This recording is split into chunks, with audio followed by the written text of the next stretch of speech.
அஇஅதிமுகவில் நாடாளுமன்ற தேர்தலுக்கு பிறகு தொண்டர்கள் மிகுந்த எதிர்பார்ப்புடன் இருக்கிறார்கள். பிரிந்து கிடக்கும் தலைவர்கள் மீண்டும் கண்டிப்பாக ஒன்றிணைவார்கள் என்ற எதிர்பார்ப்புடன் தொண்டர்கள் காத்திருக்கின்றார்கள்.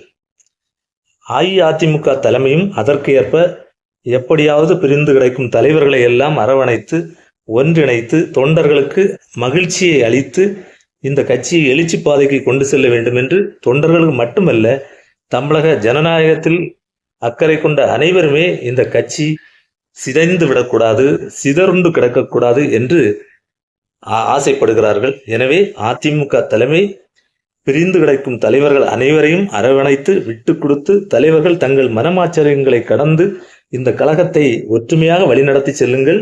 நிச்சயமாக 2026 இப்படி செய்தால் வெற்றி உங்களுக்கு கிடைக்கும் என்று நாங்கள் எங்கள் கணிப்பை